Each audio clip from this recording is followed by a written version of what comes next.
Bom dia a todos os que estão presentes aí online. Agradeço aí a iniciativa educacional da DASA. O som está saindo certinho? Tá. Bom dia, meu nome é Guilherme, eu sou médico socorrista aqui do hospital, sou de formação geriatra, clínico geral, e hoje eu vim trazer o tema das particularidades do atendimento dos pacientes idosos no departamento de emergência, tá? Só para dar um panorama geral do que a gente vai discutir, vou falar um pouquinho sobre alguns aspectos epidemiológicos e a relevância clínica do tema, os desafios no atendimento do paciente idoso, né?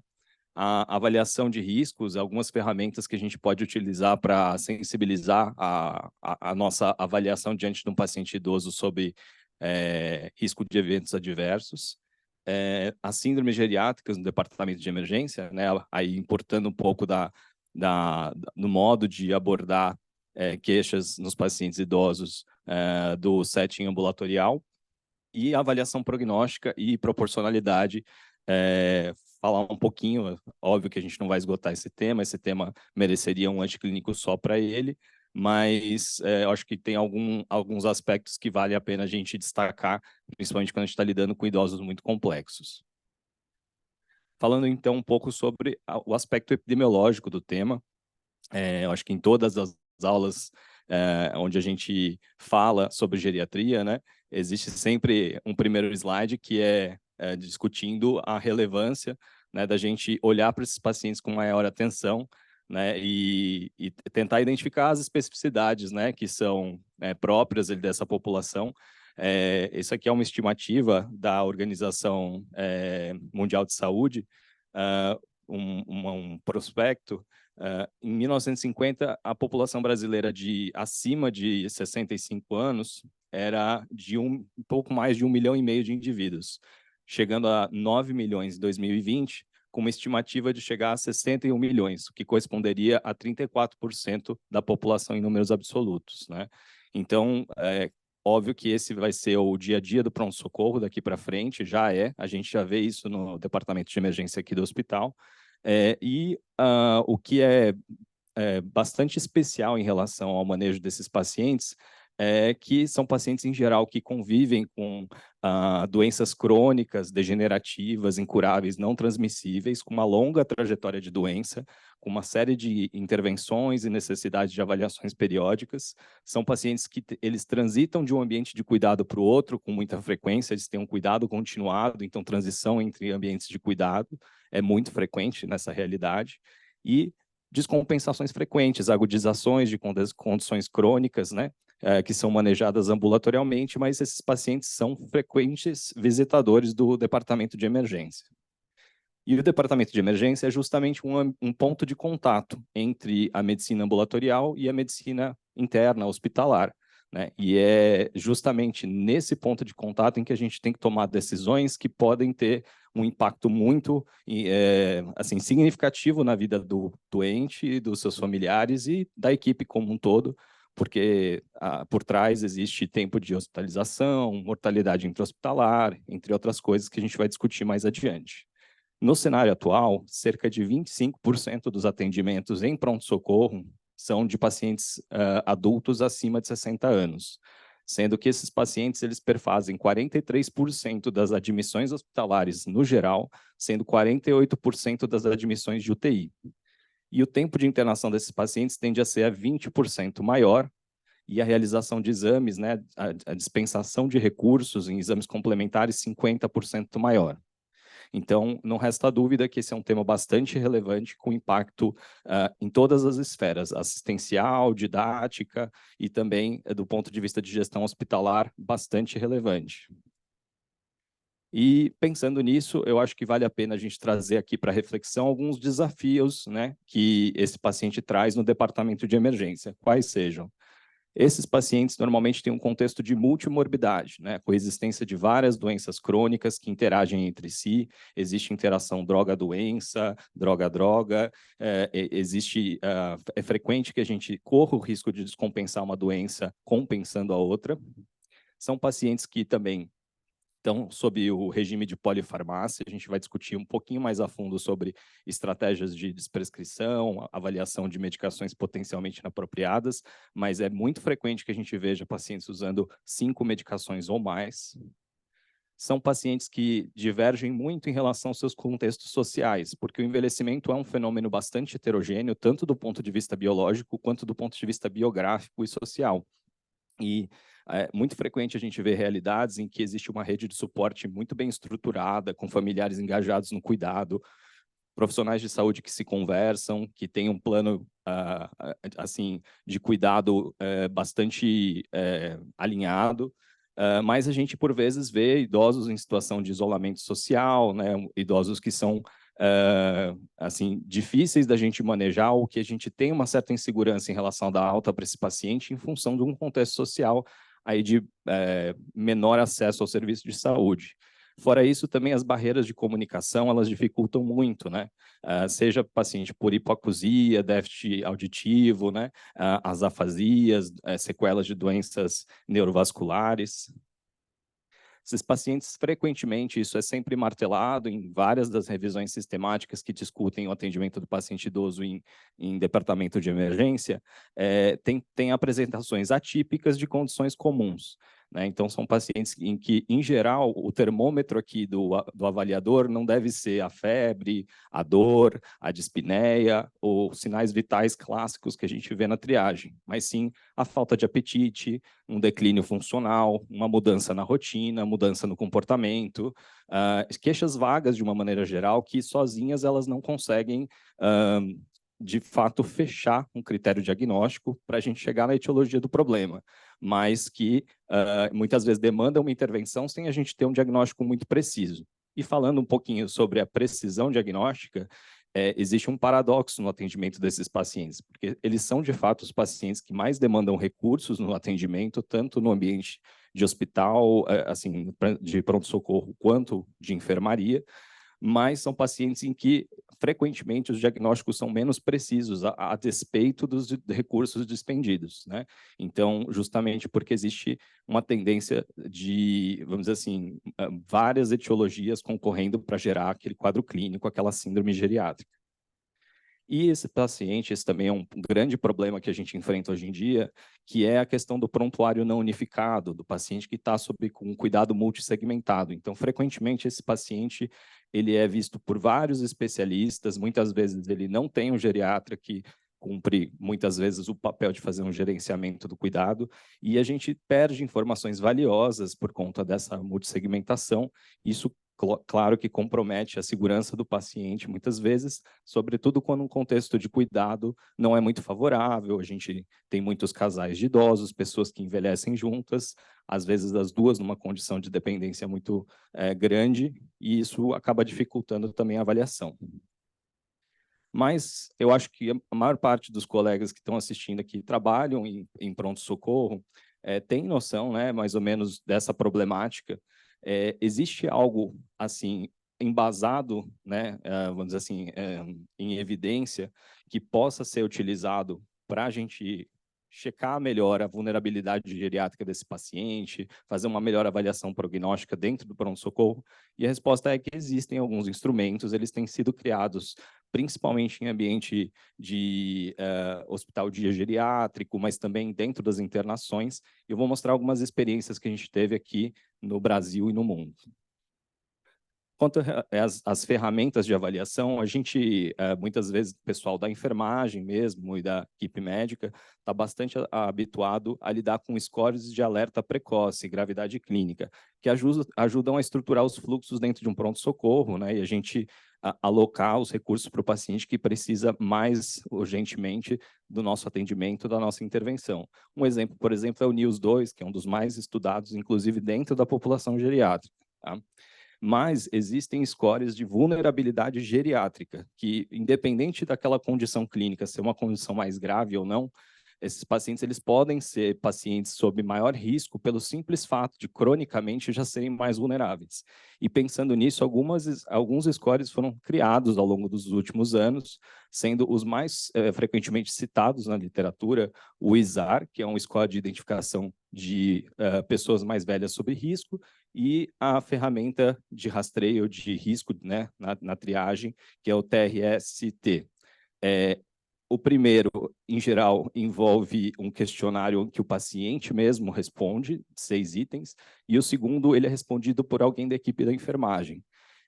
Normalmente, esse aqui é um mais fácil, né, do ponto de vista operacional da gente aplicar. Se esse paciente pontua 2 ou mais em cada um desses scores, ele tem um aumento dos riscos de desfechos desfavoráveis nos próximos 7 dias.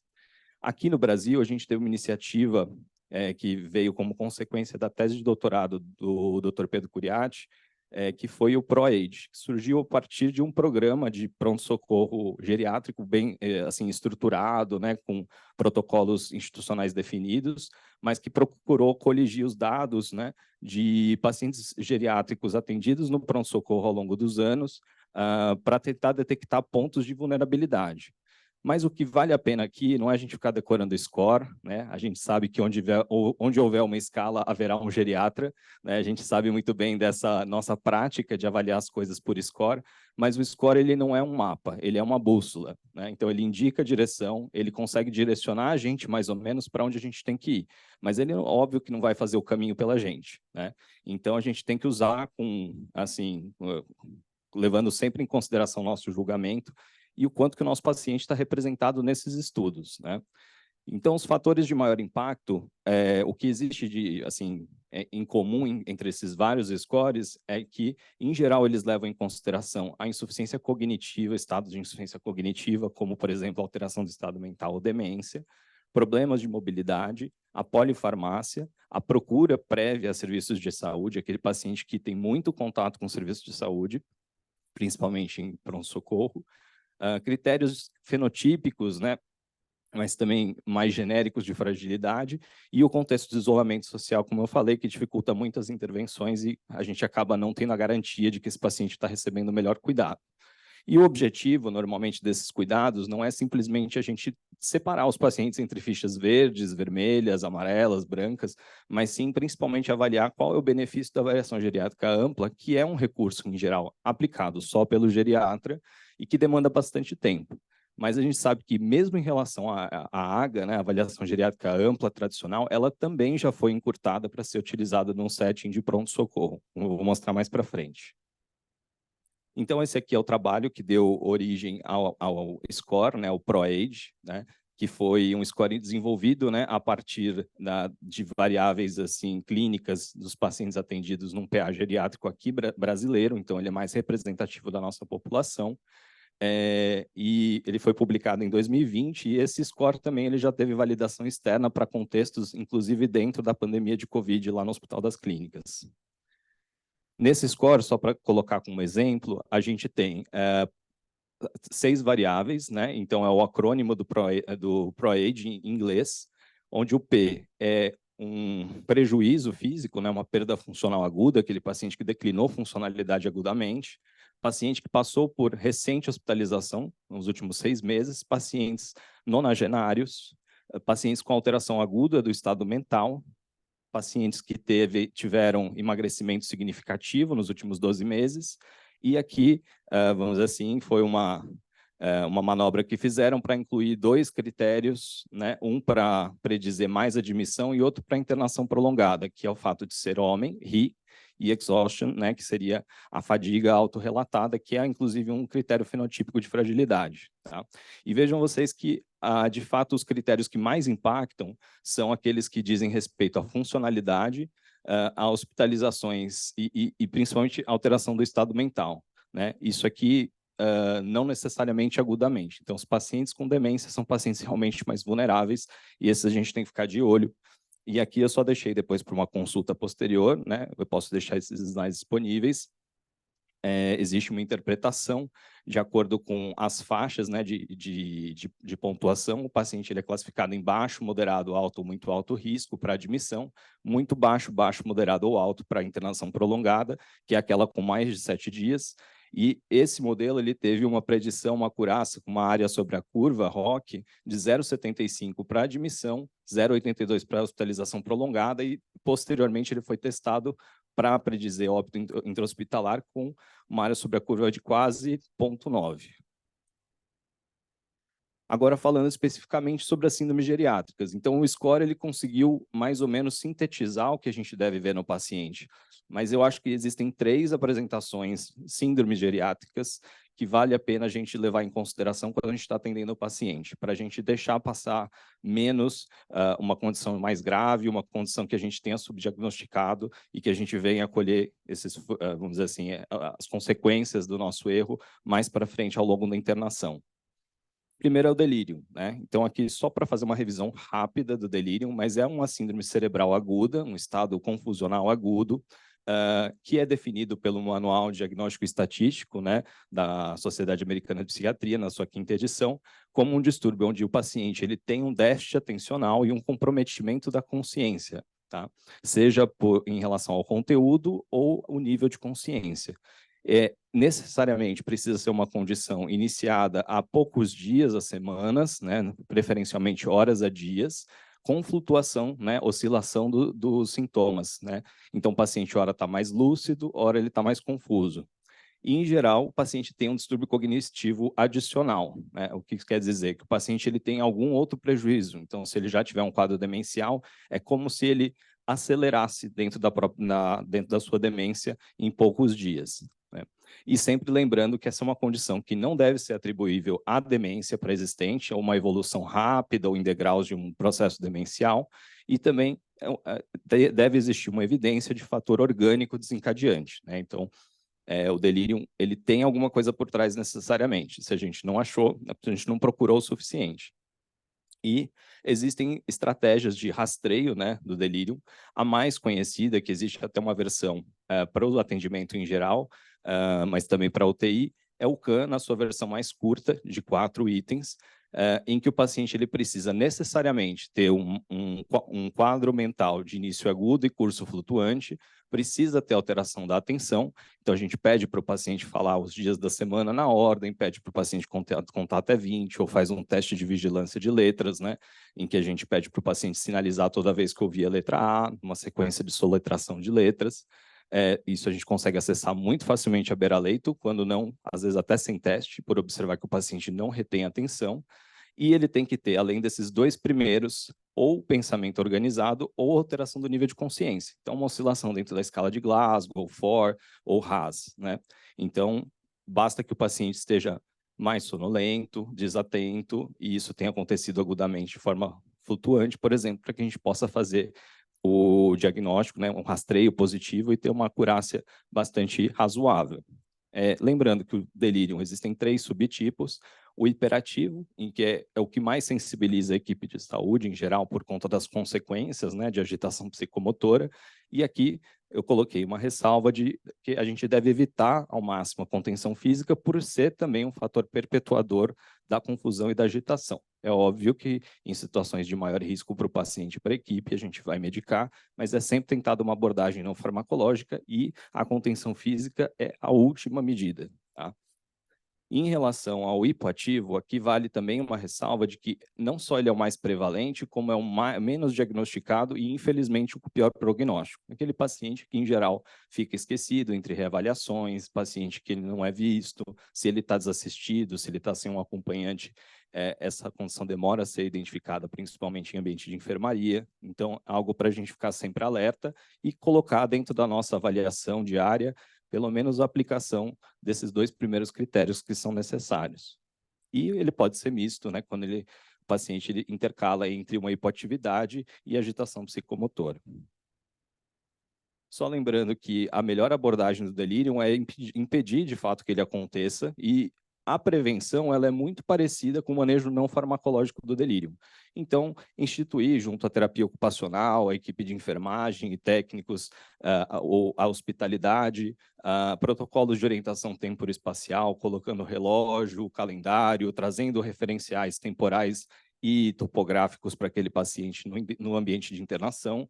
reduzir a poluição sonora, que a gente tem muita dificuldade no pronto-socorro, mas ficar um pouquinho mais atento, de repente, em relação aos alarmes do seu monitor, né? Ver se esse paciente, de fato, precisa ficar cardioscopado ou se ele pode ficar só com uma oximetria contínua, levar em consideração aquela iluminação excessiva, por exemplo, no plantão noturno, no período da madrugada. Então, a gente não pode também querer deixar o paciente num cassino, né, com a luz acesa o tempo todo e achar que ele vai ficar calmo.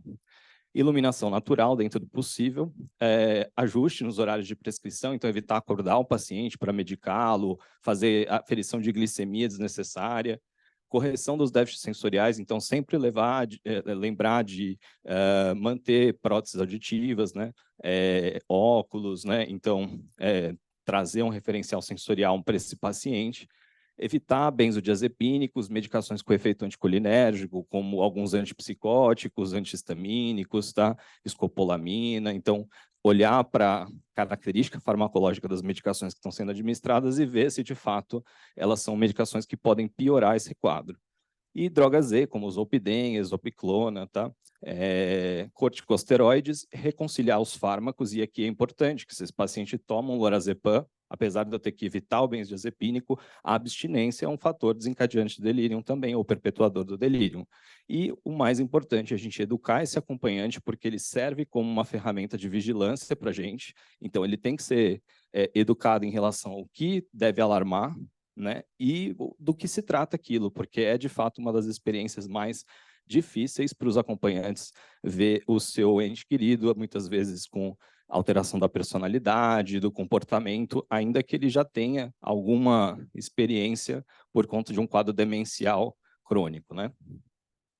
E o tratamento da causa subjacente é o esteio do tratamento do delírio. Então, a gente tem que sempre atentar para disnatremias, descalcemias, hipomagnesemia, alterações da glicemia, alterações do estado de hidratação, hipoxemia, hipercapnia, que é uma coisa que frequentemente a gente esquece num contexto de agitação e sonolência, e dor, tá?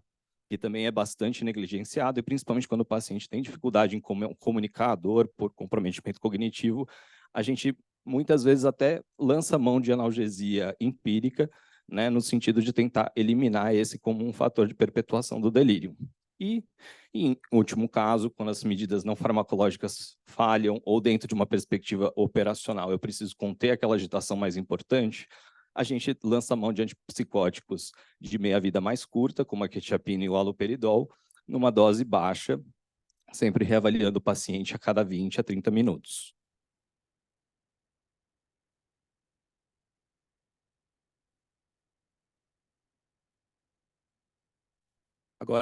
Agora falando um pouquinho mais sobre outra síndrome geriátrica que é bastante relevante no cenário de pronto-socorro, não só no ambiente ambulatorial, que são as quedas, tá? A queda também é um termômetro da saúde daquele idoso, né? E só levando, assim, pincelando alguns aspectos epidemiológicos, 33% dos indivíduos com mais de 65 anos residindo em comunidade caem todos os anos.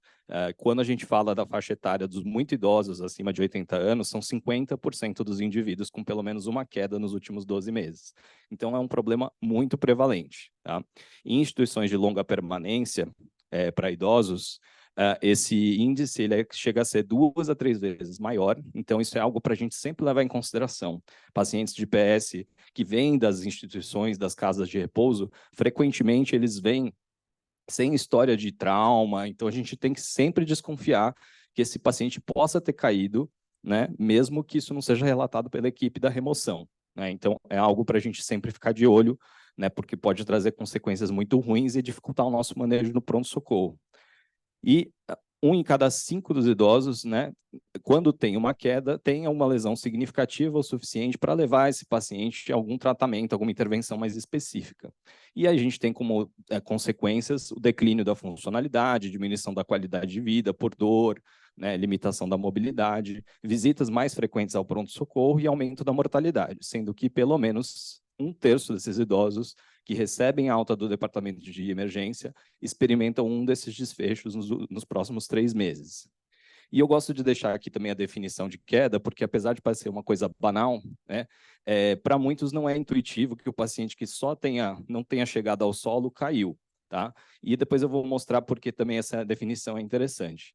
Então, é um deslocamento não intencional do corpo para um nível inferior à posição inicial, por uma incapacidade de correção em tempo hábil, determinado por circunstâncias de várias naturezas, que comprometem a estabilidade daquele indivíduo. E só usando essa definição, eu acho que ela é legal porque ela traz em si mesma os fatores intrínsecos, extrínsecos, né, fatores ambientais do próprio idoso ou do contexto dele, que justificam aquele evento. Tá? Então, primeiro, é um deslocamento não intencional do corpo. Esperamos que ninguém queira cair, né? Então, a gente tem que sempre pensar que por trás de uma queda, provavelmente possa existir uma condição clínica grave, tá? Então, a queda pode ser um sinalizador de que esse paciente não está ventilando adequadamente, não está tendo um nível de oxigenação bom no sangue, esse paciente está cursando com alguma condição de baixo débito cardíaco, um IAM extenso, ou, de repente, esse paciente está mais desidratado, está sobremedicado do ponto de vista dos diuréticos, uma diminuição da resistência vascular sistêmica, então contextos de sepse, em que esse paciente ele tem essa diminuição, anafilaxia, tem que ser lembrados.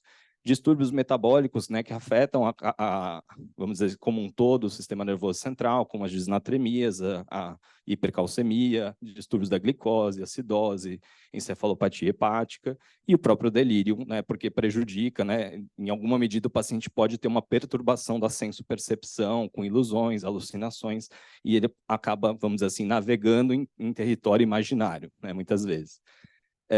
E também do ponto de vista de incapacidade de correção, a gente lembra muito dos fatores associados ao indivíduo, aqueles fatores de vulnerabilidade, como, por exemplo, deformidades osteoarticulares, distúrbios da marcha, pacientes com HPN, Parkinson, pacientes com sequela de AVC, pacientes que têm uma propriocepção alterada por deficiência de B12, neuropatia alcoólica, enfim, ou neuropatia diabética, pacientes que são sarcopênicos, dinapênicos, né, pacientes com diminuição da massa muscular, uso de fármacos, né, então a queda mais iatrogênica por conta do uso de hipnóticos ou drogas com efeito anticolinérgico, o declínio cognitivo e os déficits sensoriais que a gente já mencionou. E aí, também, do ponto de vista de circunstâncias multifatoriais, a gente sempre tem que atentar para o ambiente em que esse idoso está. Ele pode estar com todas essas condições aqui zeradas, não tem nenhuma condição clínica, mas tem uma condição de moradia absolutamente desfavorável para o deslocamento. Então, sempre lembrar de perguntar se existe uma iluminação adequada, lembrar que os idosos têm maior dificuldade de acomodação do olhar, então, ambientes muito iluminados também, o idoso tem uma dificuldade maior com contraste. Pisos escorregadios, irregularidades no piso, calçada, ver se essa foi uma queda em via pública ou em casa, tapetes, calçados inadequados e mobiliário inadequado. Agora, falando sobre a terceira grande síndrome geriátrica que a gente tem que lembrar, tentar, dentro da nossa sistematização de atendimento desses pacientes, falar um pouquinho sobre polifarmácia e sobre prescrição inapropriada. Primeiro, desmistificar que são termos correlatos, tá? Sinônimos. Tá? Não necessariamente um paciente toma bastante remédio, é um paciente que está mal prescrito. Tá? Um exemplo é que a gente hoje já tem um conceito mais assim refinado, quando a gente fala de polifarmácia apropriada e inapropriada. Um exemplo clássico é aquele paciente que acabou de infartar, ele vai sair da internação com 2 antiagregantes plaquetários, com beta-bloqueador, com IECA, espironolactona, e está tudo bem, ele está bem prescrito, isso tudo está bem indicado. E esse paciente tem que ir para casa e ser monitorado em relação aos eventos adversos, mas não tem como a gente desprescrever. A gente sabe que esse é um dos esportes favoritos também do geriatra. E a polifarmácia inapropriada, vamos dizer assim, acho que o exemplo mais clássico é quando a gente fala de uma cascata iatrogênica. Então, aqui eu coloquei o exemplo, o paciente que está obstipado, toma um laxativo irritativo, o bizacodil, fica com cólica, tem que tomar escopolamina para cólica. A escopolamina, pelo efeito anticolinérgico, pode desencadear a taquicardia, o paciente recebe um beta-bloqueador, nisso ele faz hipotensão postural, ganha um Flurinef, finalmente, quando ele tem uma hipocalemia, a gente entra com um slow K para ele, e aí pronto, você acabou de resolver a obstipação do seu paciente com o slow K, no final você voltou para o início da fila. Mas você podia ter só trocado a estratégia de tratamento da obstipação e evitado que esse paciente passasse algumas vezes pelo pronto-socorro. Então, isso aqui tem que ser bem revisado. Por que o paciente toma essa medicação? Quem prescreveu? Nesse sentido, a gente vê que isso acontece muito em contexto de multissegmentação do cuidado. E lembrar que é um problema extremamente prevalente, até quase 50% dos idosos no departamento de emergência usam 5 ou mais medicações, e 39% têm um risco aumentado por reações adversas nessa situação. E lembrar também que existe esse conceito das medicações potencialmente inapropriadas para idosos, tá? Os MPIs, num PA geriátrico aqui do Brasil, também por levantamento de dados brasileiros, até 66% dos pacientes faziam uso de pelo menos uma medicação potencialmente inapropriada. E as mais frequentes são o AS, que frequentemente está num contexto de profilaxia primária para a doença aterosclerótica, inibidores de bomba de prótons, que não são utilizados por um curto período, na menor dose possível, benzodiazepínicos e antipsicóticos. E existem complicações induzidas por essas medicações, sendo que elas têm um papel relevante do ponto de vista de atendimento dentro de um PA. Até 11% das visitas em pronto atendimento são em função de complicações induzidas por fármacos. E até 17% acabam gerando uma admissão hospitalar. Então, algo absolutamente evitável se a gente, num atendimento de PS anterior, fizer o trabalho de revisar. A gente sabe que muitas vezes é difícil, mas é o tempo que a gente gasta para poupar tempo futuro.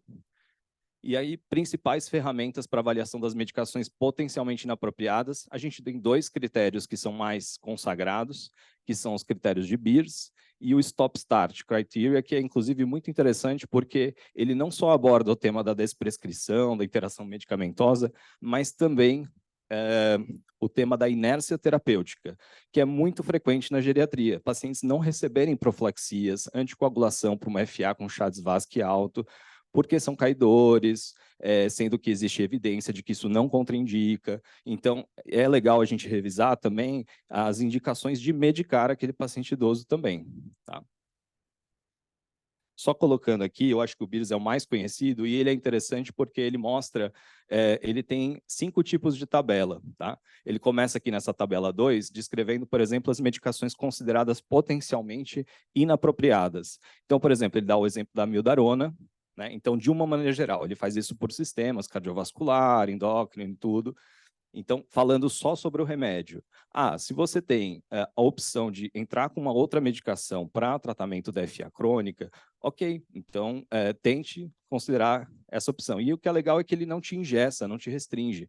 Então, se o paciente tem insuficiência cardíaca, disfunção sistólica, hipertrofia ventricular esquerda substancial, tudo bem, não é uma coisa, não está gravado na pedra que você não pode utilizar para o paciente idoso. Então, muitas vezes, alguns profissionais que não são da geriatria, da gerontologia, veem esses critérios com certo preconceito por achar que eles estão limitando opções terapêuticas dentro das suas especialidades, mas ele oferece alternativas e ele leva você a refletir sobre o que está prescrevendo. Tem também uma tabela que mostra que quais são as medicações potencialmente inapropriadas para certas doenças ou síndromes.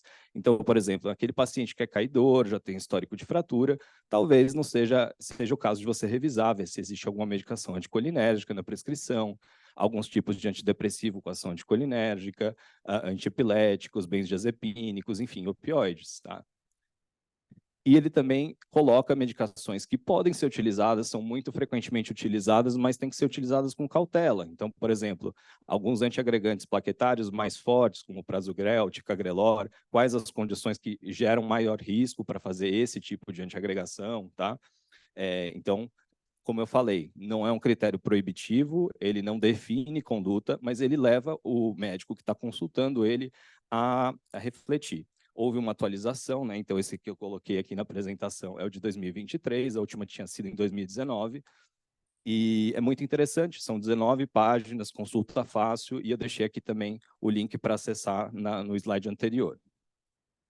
E falando finalmente sobre questões de avaliação prognóstica e proporcionalidade, é óbvio que, como eu falei, isso aqui dá uma reunião só para a gente discutir como fazer avaliação de limitação de suporte, planejamento antecipado de cuidados, né, avançado de cuidados, discussão de diretivas, testamento vital. Não é essa a minha pretensão aqui, mas é mostrar para vocês que existem algumas ferramentas que conseguem predizer bem a vulnerabilidade geriátrica e que a gente só precisa de um pouquinho mais de tempo, mas também não é o tempo que o geriatra demanda dentro de um ambiente ambulatorial. Então, aqui, eu gosto de trazer, porque isso também é um orgulho dentro da geriatria do HC. Esse foi um protocolo de avaliação, né, do paciente. Ele pega o conceito da avaliação geriátrica ampla da AGA e transforma numa AGA de 10 minutos, tá? Então, ela foi feita para o não geriatra aplicar em 10 minutos, onde ele vai passear por vários domínios da saúde do idoso e, através de uma pontuação, ele vai atingir um índice que tem uma boa acurácia para predizer desfechos desfavoráveis, como o tempo até óbito, até internação, tá? Então, só para vocês terem uma noção, como a gente sempre fala, suporte social tem que ser bem avaliado, uso do sistema de saúde, aquele paciente fica pingando em pronto-socorro todos os meses, paciente caidor, polifarmácia. A gente também coloca aqui, por exemplo, o CADS, que é um questionário de simples aplicação para a gente ver atividades básicas da vida diária, e quanto maior o número de atividades comprometidas, mais o paciente vai pontuar. Cognição, a gente usa um teste que foi também desenvolvido lá pelo grupo do Daniel Apolinário no HC, que é o 10CS, o 10-Point Cognitive Screener, que é um teste cognitivo que você consegue fazer em 1 minuto, porque você só precisa pedir a data para o paciente, falar 3 palavras, ele tem que fazer uma fluência verbal de 1 minuto, falando todos os animais que ele lembra, e lembrar das 3 palavras. Isso, em geral, leva 1 minuto e meio, 2 minutos. E a autoavaliação, né, a percepção pessoal de saúde do idoso é algo que também interfere. Pacientes que têm uma percepção ruim da própria saúde são pacientes com desfechos mais desfavoráveis.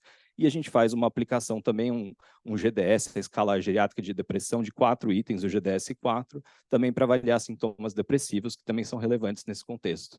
E, por fim, em relação à questão nutricional, você precisa pesar o paciente. Um paciente em cadeira de roda, não consigo pesar. Existe, inclusive o score foi feito para isso, uma forma de você estimar estado nutricional sem precisar pesar o paciente.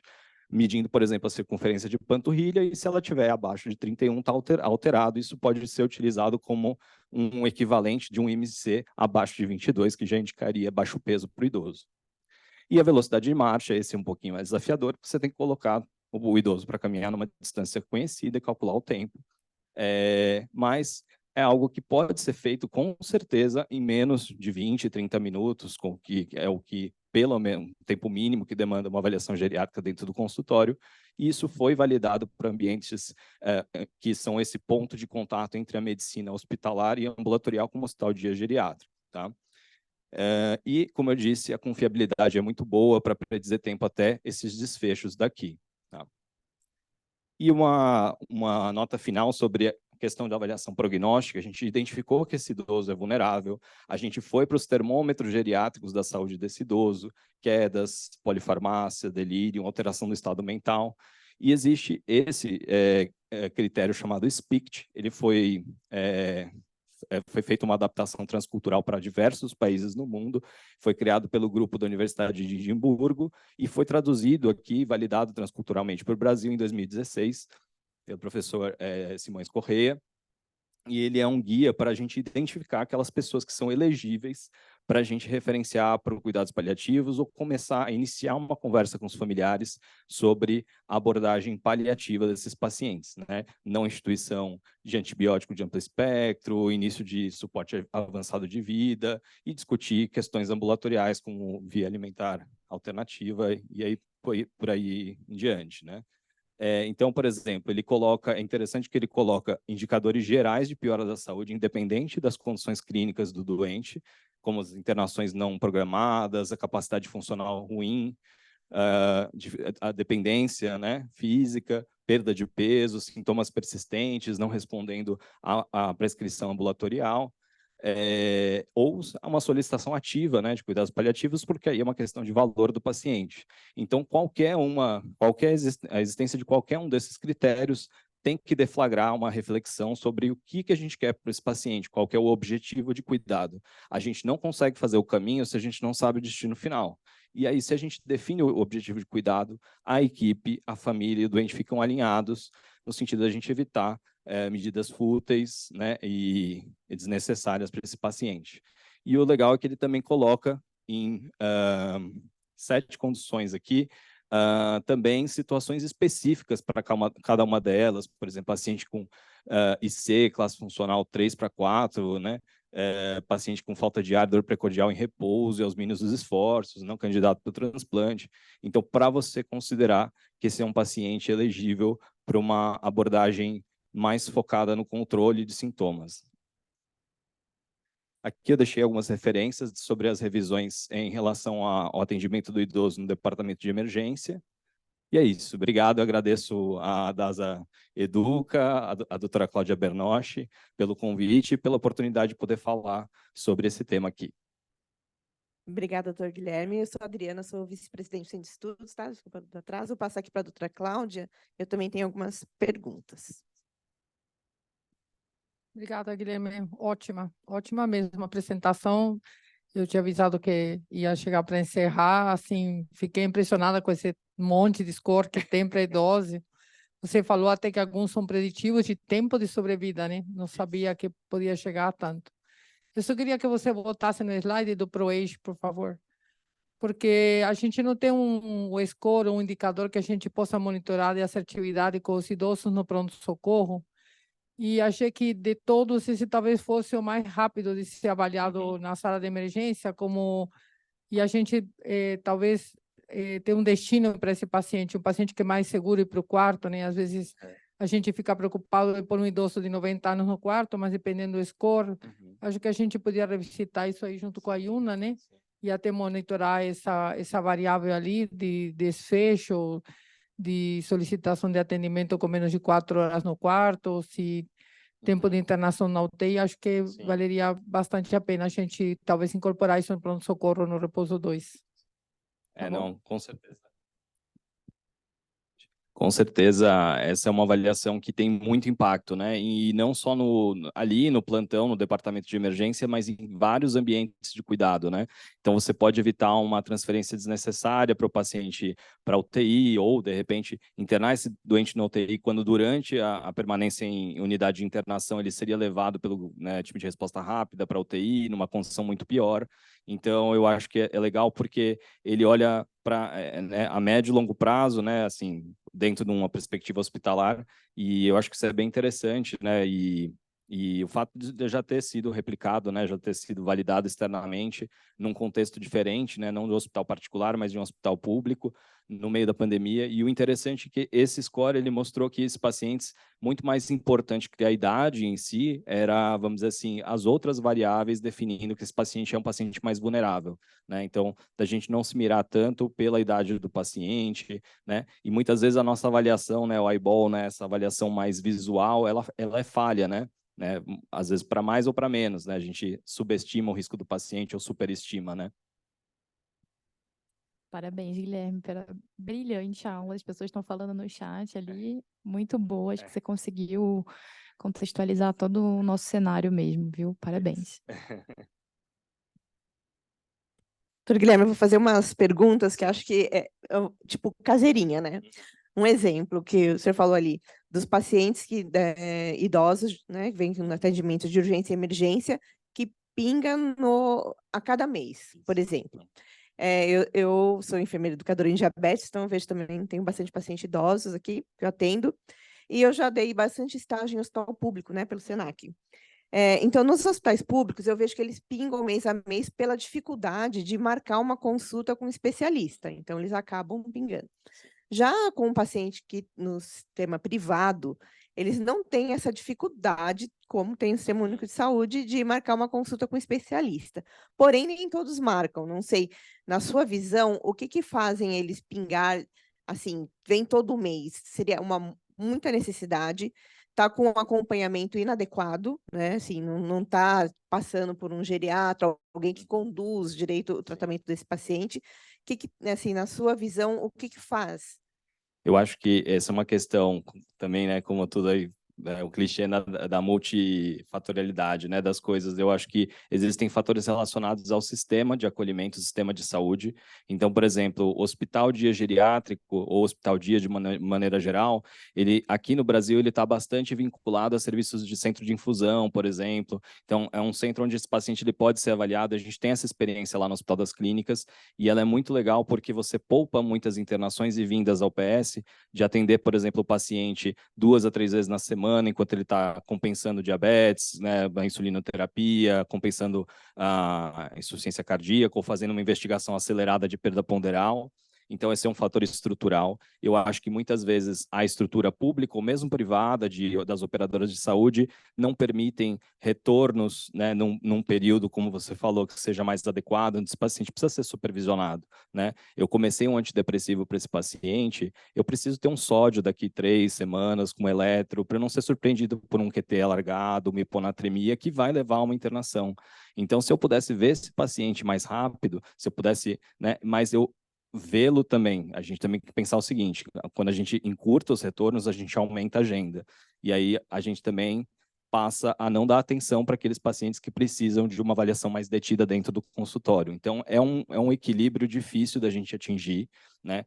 Até porque a gente, vamos dizer assim, estruturou o sistema de saúde pensando em indivíduos que tivessem uma única condição clínica e não uma população envelhecida, né? Então, o Brasil, de fato, ele não está preparado em muitos pontos para atendimento ou assim para acolhimento do idoso, de uma maneira geral, né? A gente não tem uma cidade onde você fica seguro de deixar o seu avô, sua avó, assim, solto, pegando metrô, fazendo tudo, e ao mesmo tempo, acho que mesmo nos serviços particulares, isso ainda é uma coisa a gente está engatinhando nesse sentido. Mas, de fato, existem várias razões para eles virem ao pronto-socorro. Os familiares, né? Então, o cuidador, a percepção que o cuidador tem da doença é algo que também impacta bastante. Então, a gente vê muita insegurança do cuidador em relação ao que está acontecendo com aquele paciente, porque já passou por uma experiência muito traumática, onde esse paciente chegou muito, muito tarde num departamento de emergência, já trazido pelo SAMU inconsciente, pré-tubo, ficou numa internação de 4 meses. Essa pessoa, assim, para qualquer alteração familiar, muitas vezes vai levar no pronto-socorro e a gente vai sobrecarregar o sistema. Aí talvez, se a gente tivesse serviços de atendimento domiciliar mais bem estruturados, retornos mais precoces, né, a garantia de que esse paciente ele vai ser gerenciado por um único médico ou que ele vai fazer essa coordenação do cuidado, isso tudo também interfere, além dessas questões estruturais que eu te falei. Então, acho que assim, realmente é uma coisa difícil da gente resolver só numa das esferas, só na esfera administrativa ou só na sua prática clínica, na forma que você tem de conduzir aquele caso, aquele doente, envolve muita coisa, né? E, infelizmente, a gente acaba pegando só a consequência ruim disso, que é o paciente ficar procurando repetidamente o pronto-socorro. Em relação ao teu médico de acolhimento, eu acho muito importante tirar um exemplo agora. Até me atrasei, né, hoje que eu estava atendendo um paciente, vai de alta hoje, 82 anos, ele internou, não vou falar, por X, né, X coisa. Ao chegar aqui, o paciente tem uma hemoglobina glicada de 11, né, então vai precisar sair de uso de insulina, ficou bravo, porque nunca, nenhuma vez do médico que ele passou, falou que ele tinha essa necessidade, que ele estava tão ruim assim. Né? E uma glicada de 11 não sobe, né, de um dia para o outro, né? Mas o senhor passou em algum endócrino? Não. Passou em algum clínico, algum geriatra? Não. Não, passei só no X. Mas ele nunca me falou. Então, assim, ter um médico único que faça esse acolhimento geral, para quando o paciente internar ele internou por X determinada, na realidade ele está precisando de X, Y, Z, e ele fica sem entender o motivo que ele internou por isso, mas por que agora eu vou ter que sair com isso ou outro, né? Esses pacientes, eles estão dentro de um contexto que requer muita previsibilidade, né, e opções, né? Então, assim, a família, o paciente, a equipe que está cuidando dele precisa entender qual que é o plano A, plano B, plano C, né? Então, muitas vezes a coisa vai seguindo ali, sem a gente ter muito controle do que está acontecendo, as pessoas não se conversam, o prontuário não é unificado, por exemplo, então isso já gera um risco maior para esse paciente, né? E, infelizmente, assim, a gente sabe que mesmo que também acontecesse isso, haveria também uma sobrecarga, então não dá para a gente resolver numa ponta só. Então, esse geriatra, muitas coisas, por exemplo, que a gente vê na geriatria, uma coisa que é muito comum de evitar a internação hospitalar é visita domiciliar. Então, muitas vezes esse paciente pode ser avaliado em domicílio, se não existe risco, existe a possibilidade de uma supervisão, um telemonitoramento ou um retorno dentro de alguns dias. Esse paciente ele pode ser avaliado. Então, a gente vê que isso é muito frequente, né? Quando a gente tem um paciente que ele é bem gerenciado, a gente tem mais facilidade, mais previsibilidade, mais margem de manobra em relação às intervenções que a gente está propondo, né? Então, isso que você falou é fundamental, né? Olhar para aquele indivíduo não como o portador de uma doença, né? Mas uma pessoa que tem os valores, tem as expectativas, a gente individualizar esse cuidado, né? Então, eu não preciso enfiar meu paciente no guideline, né?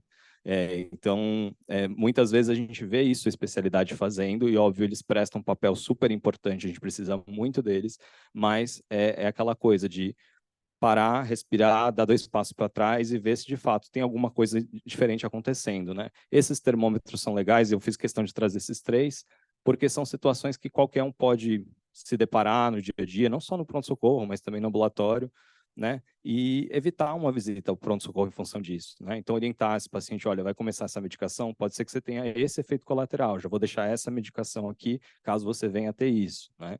Então, até porque uma visita desnecessária ao PS prejudica o paciente que realmente precisa estar lá também, né? Então, acho que também em termos populacionais isso é bem importante. Eu queria só lembrar também da importância da equipe multidisciplinar, né? Porque nesse cuidado, assim, eles são imprescindíveis e muitas vezes também vão evitar, às vezes, idas ao pronto-socorro ou, né, esse declínio funcional aí do nosso paciente. Sim, com certeza. Nesse score de gravidade aí na admissão, eu vi que se fala muito de polifarmácia, mas ele não pontua ali, né? O que? De polifarmácia, não. Vocês sempre falam polifarmácia como um agravante para quase tudo e ali não pontua, né? Sim, Então, essa atenção. Essa é uma falha, né, do score, né? É que normalmente esses scores são feitos, né, a partir de regressões e tal, e eu vi que, assim, lendo o trabalho, a impressão que dá é que realmente tem muita coisa ainda por trás que a gente, como geriatra, olha e fala como que isso não é relevante para chegar no score, né? É só para você fazer o acrônimo mesmo, né? Só para ficar ProAge, ficar bonitinho, né? Que até deram uma forçada de barra aqui, né? Mas Vamos assim... desenvolver o ProAge modificado, então. Obrigada. Mas disfagia, né? Que é uma coisa também que a gente vê, imobilismo, né? Institucionalização. É óbvio que, assim, algumas características incorporam isso, né? Então, provavelmente, aquele paciente com mais de 90 anos, ele é muito provável que ele tenha pelo menos umas 3, 4 medicações na prescrição dele. Então, eu acho que é aquela coisa, é o critério que incorpora o outro, que está ali implícito, né?